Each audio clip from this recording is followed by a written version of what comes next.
Assalamualaikum warahmatullahi wabarakatuh.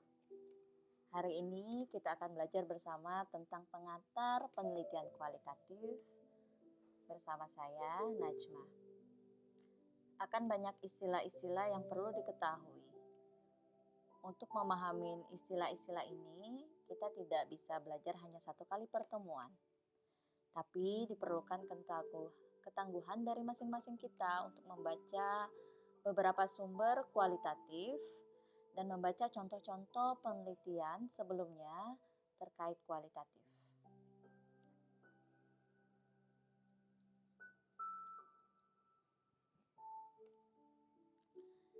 Saya ingat ketika saya membujuk pembimbing disertasi saya untuk melakukan penelitian dengan pendekatan mixed method atau gabungan kuantitatif dan kualitatif.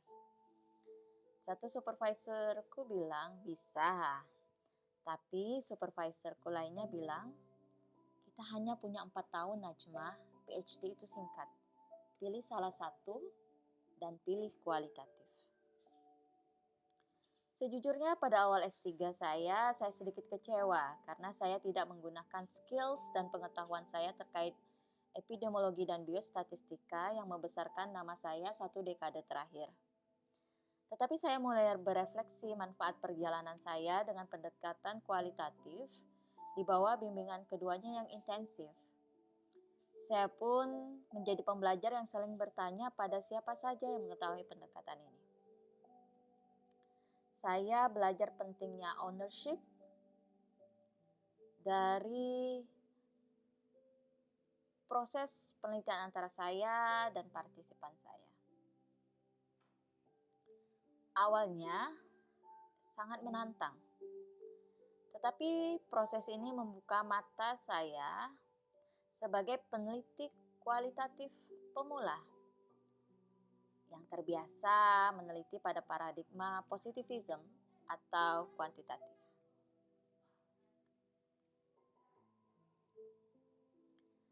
Hari ini kita akan berdiskusi beberapa pendekatan dalam penulisan metodologi dalam penelitian kualitatif dari 3 konsep penulis bidang kualitatif yang berbeda. Dasar-dasar penelitian sosial oleh Michael Crotty, bidang penelitian kualitatif oleh Norman K. Denzin, dan irisan-irisan dalam metodologi penelitian kualitatif seperti irisan bawang atau dikenal dengan research onion oleh Saunders. Pendekatan yang mereka kenalkan saling melengkapi dan kita bisa mengadaptasi dari ketiga teori yang mereka tawarkan ketika kita menuliskan metodologi penelitian kualitatif. Sebagai pembuka, wah, siapa yang tidak kenal dengan PMP kapal selam? Siapa yang suka makan nih? Saya. Pernah terpikirkah teman-teman kenapa namanya kapal selam? Apa mungkin karena mirip kapal selam beneran yang tenggelam yang bisa muncul sebagian di antara lautan yang luas? Pernah mencoba membuat empek-empek jenis inikah? Buat pemula seperti saya tidak cukup mudah membuatnya sempurna bentuknya. Dan terkadang telurnya itu bocor kemana-mana ya teman-teman. Pernah membuat adonan empek-empek enggak? Jika terlalu banyak diaduk, akan membuat empek-empek menjadi tidak mudah dimakan, maksudnya agak kenyal gitu. Teman-teman pernah baca nggak sejarah empek-empek? Yang ternyata katanya sih konon penjualnya yang seorang keturunan Tionghoa yang berkeliling dan dipanggil Pek, Pek, lama-lama menjadi empek-empek. Belum lagi kombinasi cuko Palembang ketimbun mie yang membuat perut kita kenyang dan enak di lidah. Ada filosofi di balik sepiring empek-empek yang kita makan. Mungkin bagi orang Palembang setiap hari ya makan empek-empek.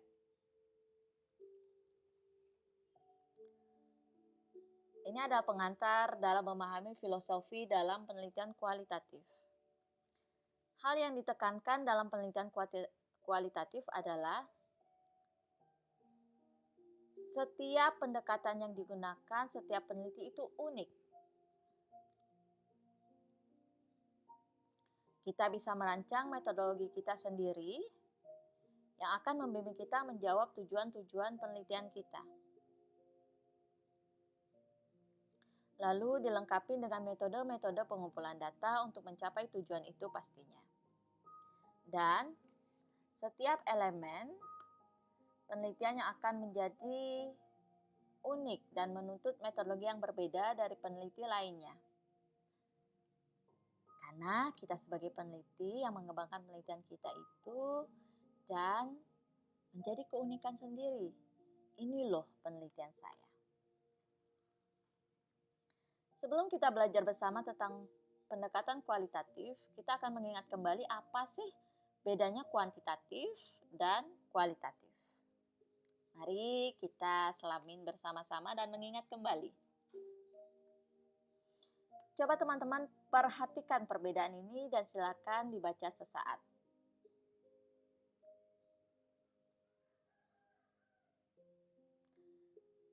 Apa yang teman-teman amatin? Saya akan menjelaskan beberapa perbedaan ini. Misal, pada penelitian kuantitatif kita mengenal adanya sebab akibat, dan pada penelitian kualitatif kita mengenal intuitif. Kita bisa mengikuti rasa penasaran kita akan suatu masalah atau kondisi yang di masyarakat yang ingin kita jawab. Tujuan penelitian kuantitatif pada umumnya bisa diaplikasikan dan digeneralisasi di masyarakat lebih luas, sedangkan pada penelitian kualitatif lebih pada subjektif dan tidak semua penelitian kualitatif bertujuan untuk generalisasi hasil, tetapi lebih untuk memahami sebuah fenomena yang lebih mendalam. Pada penelitian kuantitatif biasanya kita mengenal statistik, pengukuran yang jelas seperti maskulinitas, melakukan survei, ada hipotesa, ada eksperimen, dan ada juga kita mengenal definisi operasional dan pendekatan-pendekatan penelitian kuantitatif seperti randomized control trial, cohort, kasus kontrol, adanya testing hipotesa, dan sebagainya. Pada penelitian kualitatif, perjalanan kita cukup berbeda. Pendekatan sosial ini mengenal istilah-istilah teori kritis, teori sosial kritis, feminisme, teori grounded, etnografi, penelitian fenomenologi, dan naratif-naratif yang menjadi soul atau nyawa dalam penelitian kualitatif. Apalagi kalau teman-teman penelitian kualitatif itu sangat memperhatikan kutipan-kutipan peneliti yang ditemukan di lapangan. Karena ada jiwa di balik ucapan seseorang. Kalau teman-teman muslim, mungkin pernah baca hadis Bukhari Muslim. Dan itu adalah banyak kutipannya teman-teman. Seorang Bukhari Muslim itu perlu memilih kutipan-kutipan itu dengan seksama dan siapa yang bicara, bagaimana perilakunya sebelum mencantumkan ke dalam buku hadisnya yang tebal itu. Nah, mari kita belajar kualitatif. Mengingat kembali prinsip-prinsip dasar kuantitatif. Ada tingkat reliabilitas, terutama di Indonesia ya teman-teman, kebanyakan kebijakan yang kita lakukan berdasarkan angka statistik yang harus bisa diukur. Kita bisa juga mengumpulkan informasi yang banyak melalui survei dan lain-lain. Dalam suatu format penelitian melalui kuesioner, percobaan untuk meningkatkan kualitas layanan atau efektivitas suatu pengobatan. Dan juga ada yang perlu dites dengan perhitungan statistik untuk membuat hasil penelitian kita itu bisa dipercaya, valid dengan derajat kepercayaan tertentu. 90%, 95%. Bagaimana nilai risikonya dari populasi, antara berapa dan berapa. Itu hal-hal yang lumrah kita temuin di penelitian kuantitatif. Gimana ya dengan penelitian kualitatif? Pertama, asal-muasal ini dari bidang antropologi sosial, sosiologi, dan hal-hal yang berkaitan dengan ilmu sosial. Kedua, pendekatan kita lakukan untuk memahami fenomena yang ada di masyarakat yang perlu dijawab oleh penelitian dan bisa dimulai dengan pendekatan induktif untuk menjawab penasaran kita terhadap suatu fenomena untuk mencoba mengenerate atau menghasilkan sebuah teori. Bisa melengkapi teori yang lama atau pendekatan kita menawarkan teori-teori yang baru. Ketiga, penelitian kualitatif menekankan bahwa realitas yang ada di masyarakat itu bisa dikonstruksi oleh keadaan sosial dan norma yang berlaku di masyarakat. Perempuan di Indonesia yang dibesarkan di Indonesia akan berbeda jika perempuan itu dibesarkan di Selandia Baru. Hubungan kedekatan antar peneliti dan apa yang dipelajari dan kondisi-kondisi ini membentuk pertanyaan-pertanyaan penelitian kita. Keempat, penelitian ini biasanya dilakukan di setting yang natural, apa adanya, yang tidak dipengaruhi kita sedang penelitian. Jadi situasinya terkadang menjadi tidak natural teman-teman ketika mereka tahu kita mau melakukan penelitian dan bisa juga jawabannya menjadi tidak sesuai yang kita inginkan. Ini adalah prinsip-prinsip umum. Selanjutnya kita mau mengenal beberapa metode dan ini bisa beberapa metode dikembangkan. Ada kita kenal dengan interview, bisa interview secara personal atau informal atau sambil jalan-jalan atau secara online. Ada namanya case study, ada menelaah record atau buku-buku yang ada proses observasi, ada penelitian etnografi, ada fokus grup diskusi.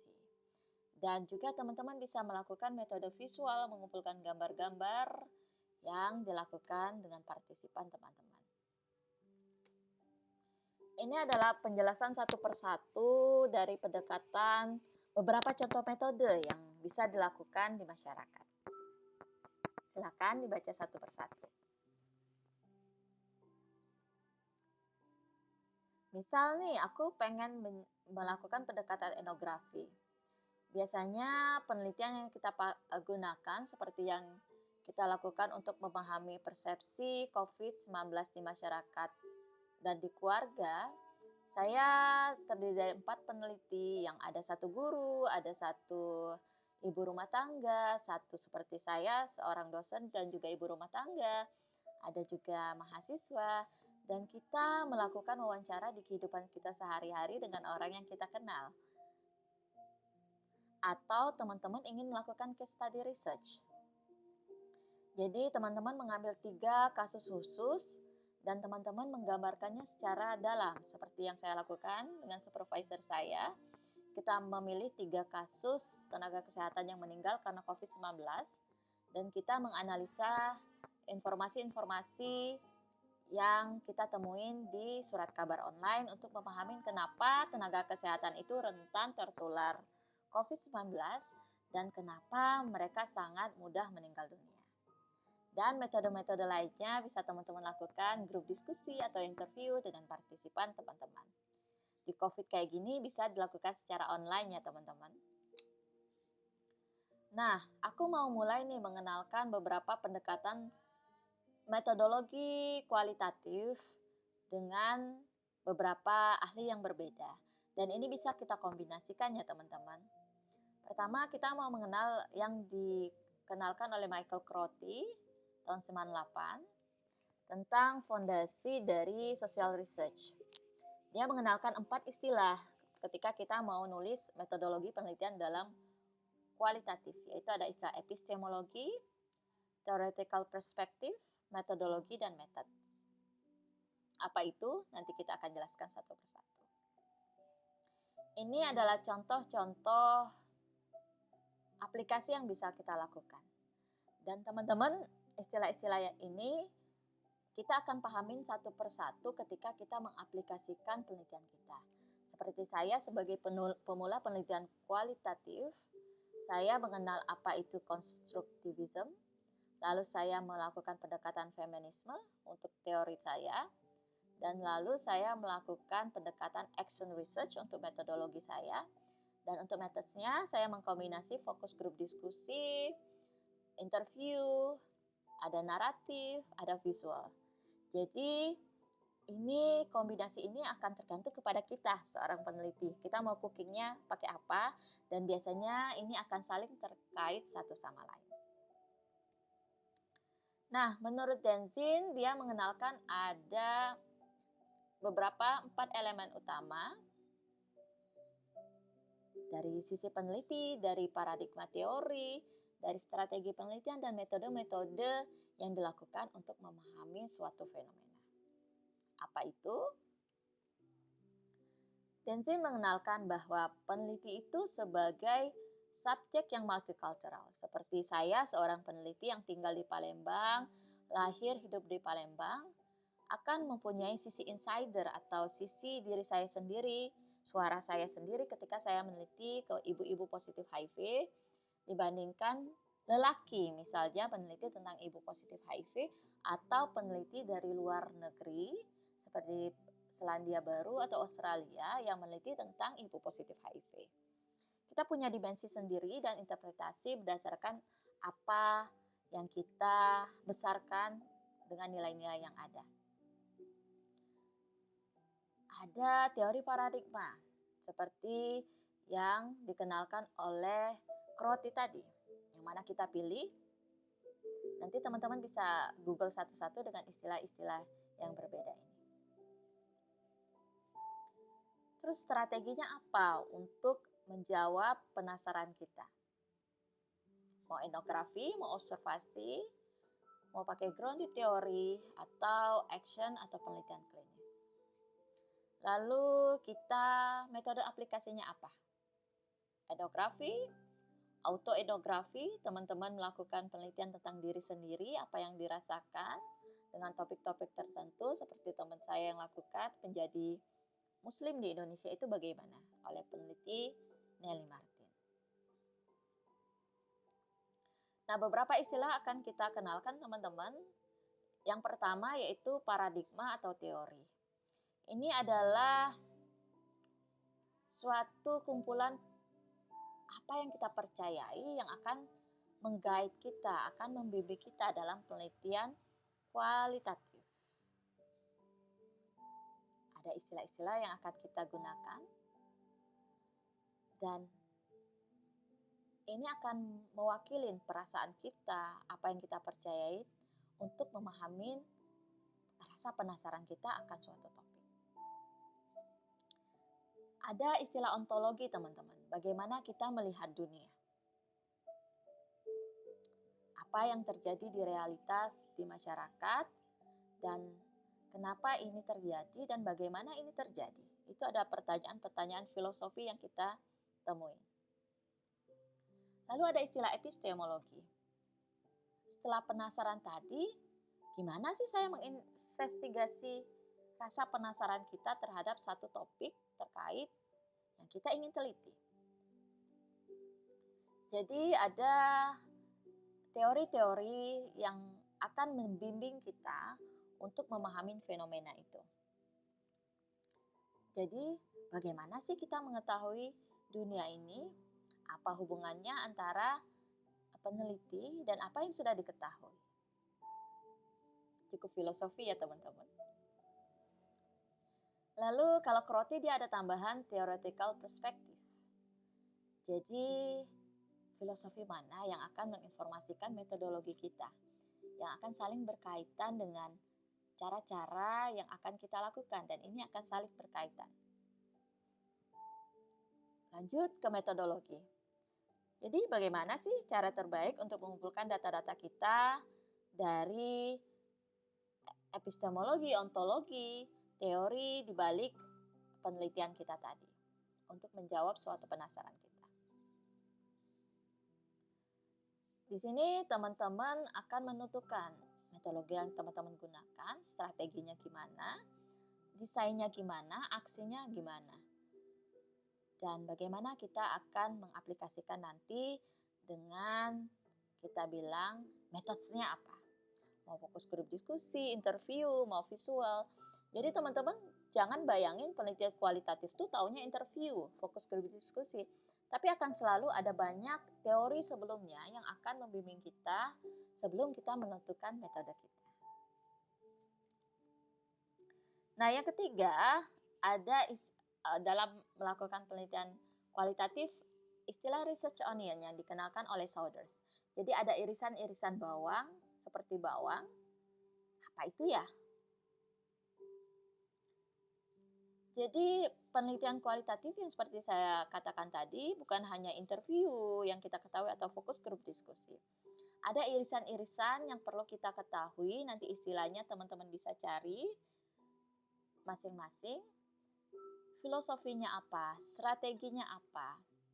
Pilihan strateginya apa? Waktunya bagaimana dan tekniknya bagaimana? Ini yang perlu kita pahami dalam penelitian kualitatif. Jadi kita perlu mengembangkan layer per layer ini sehingga penelitian kualitatif kita akan menjadi kaya dan tidak asal jadi. Saya ingat kalau penelitian S1, ketika S1 itu kualitatif itu untuk yang mepet-mepet nih, penelitian kualitatif saja. Ternyata tidak semua gampang itu. Setelah kita pelajarin teori di balik itu. Ini adalah irisan-irisan bawang yang dikenalkan oleh Saunders dari research filosofi, lalu mau research approach-nya apa, pakai deduktif atau induktif, mulai dari kita mengembangkan tema-tema dari teori yang ada, atau kita menemukan teori yang baru berdasarkan analisa data-data kita. Strategi research-nya apa? Survei, case study, action research. Penelitiannya mau pakai apa? Mixed method, multi method, gabungan kuanti atau kualitatif. Dan jenjang waktu penelitian mau saat itu juga atau jangka panjang, lalu kita baru menentukan analisa dan data koleksinya bagaimana. Beberapa analisa caranya kita akan diskusikan pada pertemuan lainnya. Ini adalah beberapa contoh teman-teman, ini yang dilakukan oleh teman saya, Pak Stanley. Bagaimana irisan-irisan ini membantu beliau untuk memahami kesehatan reproduksi pada ibu ketika terjadi bencana di Indonesia. Lalu ini penelitian saya tentang ibu positif HIV, bagaimana memampukan mereka untuk akses ke pelayanan pencegahan HIV dari ibu ke anak. Dari epistemologinya saya memilih feminisme, teorinya saya memilih empowerment dalam penelitian feminisme, metodologinya saya memilih feminist participatory action research, lalu kita baru bahas metode-metodenya. Dan saya melakukan data koleksi, ada sebelum ke lapangan saya melakukan latihan-latihan di Selandia Baru dan di Indonesia, baru saya melakukan latihan lagi dan baru melakukan pengumpulan data di lapangan. Jadi ada seni di balik sebuah penelitian kualitatif, teman-teman. Untuk memahami istilah-istilah ini, silakan teman-teman nanti tonton video ini tentang beberapa istilah yang kita pelajarin hari ini. Dan kita akan diskusi lebih lanjut. Saya minta nanti teman-teman membaca satu jurnal atau satu penelitian terkait kualitatif. Dan teman-teman bisa diskusiin apa sih yang metodologi yang mereka gunakan. Terima kasih untuk hari ini. Istilah-istilah ini akan mudah dipahami jika kita akan banyak membaca dan kita secara mandiri belajar pada sumber-sumber yang ada di media yang ada. Terima kasih teman-teman, kita akan lanjut diskusi pada via Zoom atau via ruang diskusi online lainnya. Saya Najma, sebagai seorang peneliti pemula dalam bidang kualitatif. Assalamualaikum warahmatullahi wabarakatuh.